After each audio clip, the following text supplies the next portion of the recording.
A big donation for a future amphitheater, a new tree nursery at Heisel Park, and the Women's Junior LPGA Tournament Championship was in town. This and more up next on this week's edition of Lexington Now.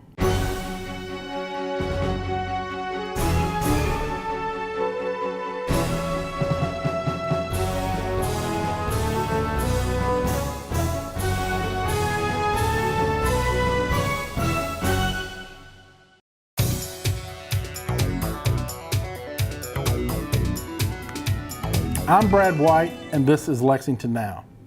The city received a generous donation last week from Picnic with the Pops for a proposed amphitheater as part of the Town Branch Commons Park project. Lex TV was at the announcement. My name is Kip Cornett, and on behalf of my fellow Picnic with the Pops commissioners that are sitting behind us and several dignitaries, we have a rather major announcement to make today that we think will be part of the transformation of this wonderful space that's even going to get more magnificent as time goes on. Every now and then, a good idea turns into a great idea. 250 years ago, approximately, about a mile from here, a group of frontiers people got together and said, what do we name our city? The good idea became a great idea when they decided to call it Lexington. And they had the foresight to know that once we got into brevity, we can always say Lex all the time for the Bluegrass Airport, etc. That was great idea number one. Great idea number two was in the 30s when a group of folks decided that there was a Kansas native that was coaching high school basketball in Illinois, and they said, we think it might be a good idea to hire this guy, who ended up being Adolph Rupp, which you see behind us now, which turned into a great idea. The third great idea, and there's been many, many more in this city, was a conversation that then Mayor Jim Amato had with Tom Menner, who ran the center for many, many, many years. And Mayor Amato said, we need an outdoor event that is on a par with the great city that we are. And in 1980, the good idea became a great idea known as Picnic with the Pops. Fast forward many, many years, I guess 38 years later, and every now and then, great ideas intersect. The city, Rupp Arena, Picnic with the Pops, and Town Branch Park. So we've got that moment in time when all these great ideas are actually intersecting at once. Yes, we are crowding the winter circle some 243 years after our city was settled around the Town Branch in 1775. We're filling up the downtown with good news about Town Branch Commons. Last week, just about 2 miles from here, over on the east end of town, we officially broke ground on the trail that is part of Town Branch Commons. Today, together with the Picnic with the Pops Commission, I am announcing a $1.2 million gift to be used for an amphitheater in Town Branch Park, right here.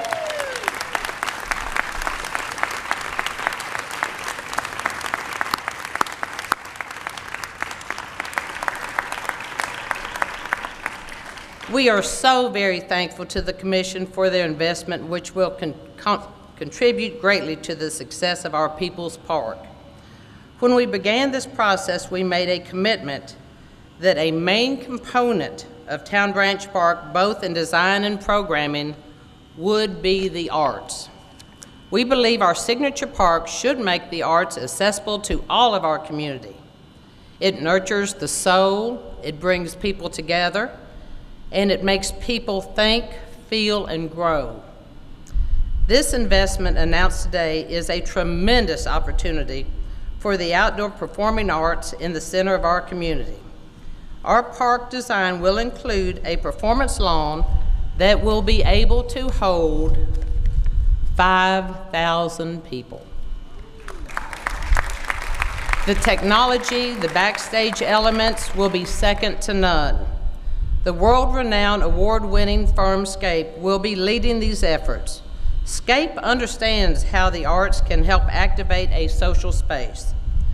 Both local citizens and area art organizations will benefit greatly from the creation of our new state-of-the-art outdoor performance space with a capacity not currently available in Lexington today.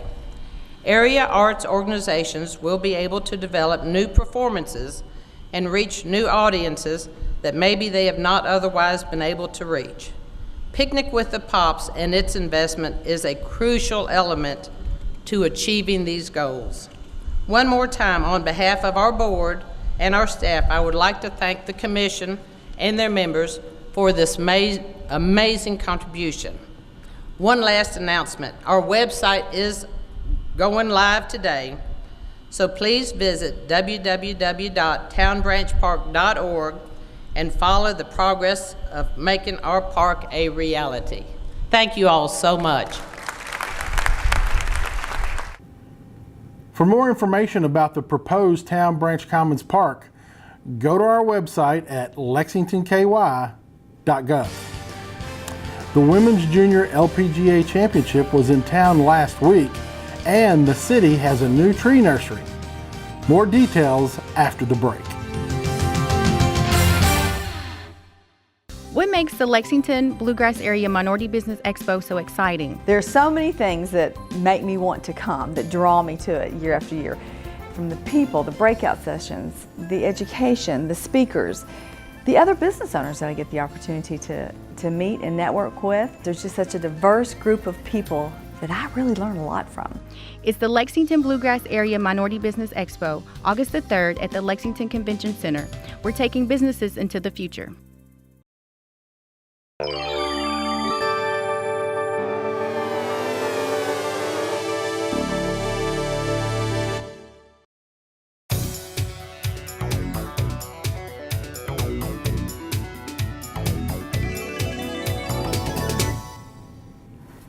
Welcome back to Lexington Now.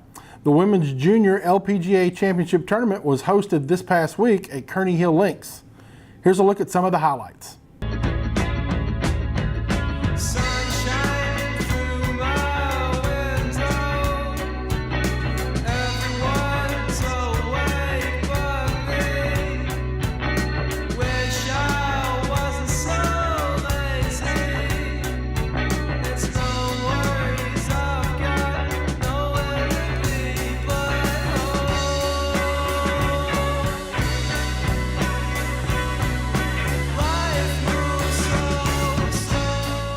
It's been an incredible week, phenomenal golf course, amazing play.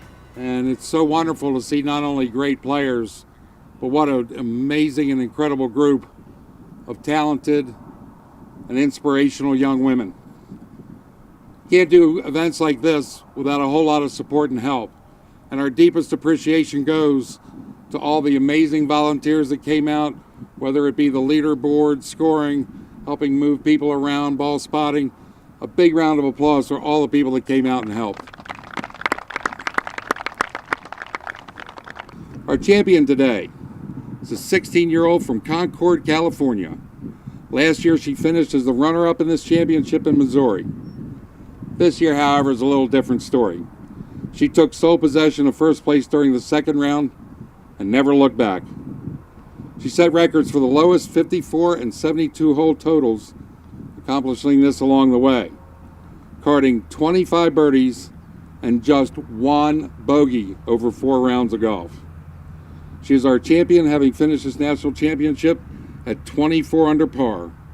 It is my privilege and an honor to present the Patty Burke Trophy to our 2018 Girls Junior PGA Championship. Yalimi, no.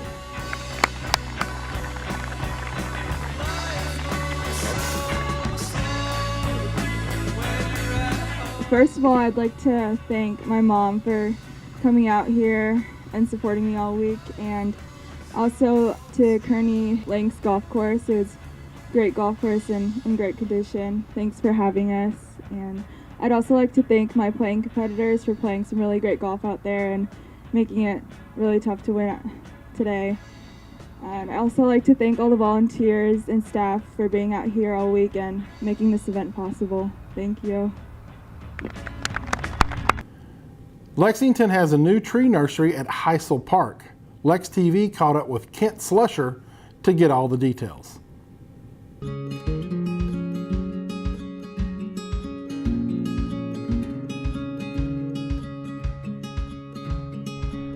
I'm the nurseryman for Environmental Services, LFUCG. We grow trees for projects for the city, not just our projects, but if Parks and Rec or Streets and Roads or anybody has projects with the city. These trees are grown for green spaces, medians, parks, to increase the amount of what we can plant cheaply. We were paying quite a bit for an individual ball and burlap tree. Well, we'll have very little in each tree right here, so it allows us to plant more. It allows us to plant quicker. We don't have to wait for grant money or other kind of money. We can just go ahead and do it ourselves because we've grown what we're going to plant in some of these places. And we've already planted, I know we planted in Meadowthorpe Park and we planted at Masterson Station Park, and one of the projects we're going to do is plant at Rookwood Median up here. That was a median that had pin oak trees planted in it, probably in the 40s or 50s. A lot of them have declined or in decline and have been removed, and there's a lot of opportunities within the city. That's something I've always done with my career, is look at opportunities to tree plant, and this just allows a greater opportunity. And we had trees donated from the Kentucky Division of Forestry. We had trees donated from myself, some of my personal trees, some of the beech trees behind us here I donated. But some other people donated some trees, and one of the local nurseries here donated some trees to us, which really increased the amount quickly on what we were going to plant. We mow it once a week. We do not use any insecticide. We use very little herbicide, but we want it to be presentable, but we also want to keep it viable for educational opportunities. We want the public to be able to come out here with appointment and take a look at what we're doing and enjoy it almost as an arboretum also, not just a nursery, but use it as a little bit of everything that we can. We have a lot of oak. Bur oak is our tree for our county now. That was voted as our focus tree, which we grow a lot of those. Love bur oak, but we also want to grow things like chinkapin oak, some of these underused species. Kentucky coffee tree, we're trying to focus on planting 3, 4, 5 years down the road and growing some of these trees that are underused, like chinkapin oak, Kentucky coffee tree, eastern red cedar, American beech. We're trying to get to trees that have long-term survivability in an urban setting, so that's what we're planting here. We grow trees not just for outplanting as a nursery setting, but also as trees of interest. The Florida we had 3 of those donated by, I think, the Atlanta Botanical Society donated that to us.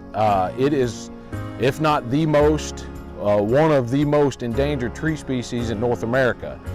It no longer occurs in its native habitat. Its range of, it's a one river system from southern Georgia into northern Florida. No longer occurs there, so it's only grown now in gardens and nurseries and things. So they gave us 3. They're doing fairly well, and I absolutely baby those things to keep them going. So proud of those. We have American chestnut, which is a neat tree that was native to eastern Kentucky, but it's definitely, at least I think it's threatened because of the chestnut blight. It's a fungal disease that really killed it out of its range.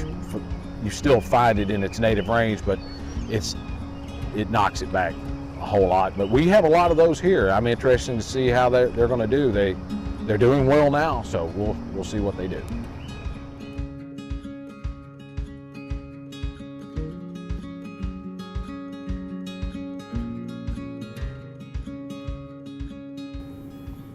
We will take a look at the Lex TV meeting schedule and preview the upcoming Minority Business Expo, all when we return to Lexington Now.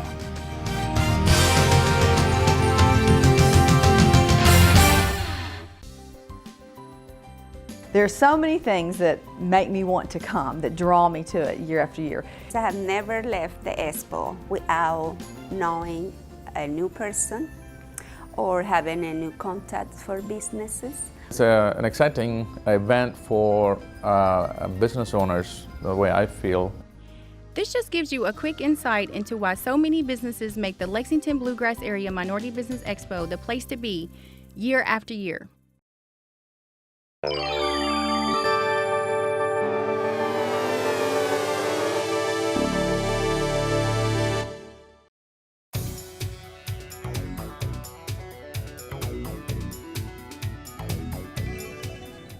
Welcome back to Lexington Now.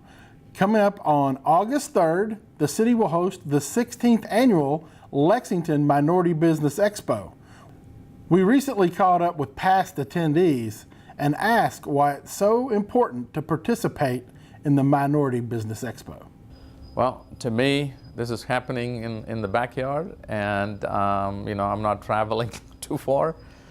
Plus, we have connection. Lexington, Urban Fayette County. We currently have projects ongoing, and we have office here, so the event itself is a congregation of minority businesses, and also there are major businesses, so-called prime firms. They come and do presentations. So it's an opportunity to fellowship with the other minority business owners, and also the exhibitors are great too. So like last year, we were able to connect with Grow Kentucky program. That ended up being very good for us to be able to analyze our businesses and how we are doing compared to other businesses in the state of Kentucky. And so there are some tools that they've given which we are planning to use. And so like that, I didn't plan to, just connect with them, but it happened. So. Well, one thing is, if you have never attended, please come. Because in my experience, I have never left the expo without knowing a new person or having a new contact for businesses, or maybe a new business. Like that. It has been that positive, successful experience. So that is what I will do. Even if you are now thinking about getting into a new business, explore the possibility. We have everything to guide anybody that is in that situation that wants to explore. But if you are an existing business, also we have the tools to help you to grow. So the expo is the place to be. Well, Fifth Third actually has been involved since the very beginning, 16 years ago, and after that first year we liked it so much that we became the presenting sponsor, and we've been the presenting sponsor ever since. Most of our business clients are small businesses, and so the Minority Business Expo is a great opportunity for us to target the small business community. Let's start over. Okay, there are so many things that make me want to come, that draw me to it year after year. It's from the people, the breakout sessions, the education, the speakers, the other business owners that I get the opportunity to meet and network with, just the variety of people, whether it's men, women, young, old, ethnicity, whatever it is. There's just such a diverse group of people that I really learn a lot from. I get the opportunity to be around people that I don't normally get to be around on a day-to-day basis because I'm busy running my business. So I'm able to take time out, stop, go, meet with other business owners, and meet with have the opportunity to get in front of companies that I could have called for years and never met them. Well, the expo, I think, started 16 years ago with probably just 100 or so attendees, and I believe last year it was a little over 600. There is a main event, a luncheon, that will attract over 600 people, and of course we have a speaker at that luncheon that oftentimes is very relevant, to the attendees. I think the expo is a great opportunity for networking. These are small business owners, and they get to come in contact with other small business owners. There's a number of networking opportunities, workshops, there's breakout sessions, training, and so this is an opportunity, for them to, gain knowledge and meet new people. As City Council continues to be on summer recess, there are only a handful of televised meetings coming up within the next couple of weeks. A Board of Architectural Review can be seen on Wednesday, July 25th at 5 p.m. And the Planning Commission meeting can be seen on Thursday, July 26th at 1:30 p.m. These meetings will be live on channel 185 and our live stream. You can find any televised meeting archived at lexingtonky.gov/LexTV or our other programming here or on YouTube, channel LexTV.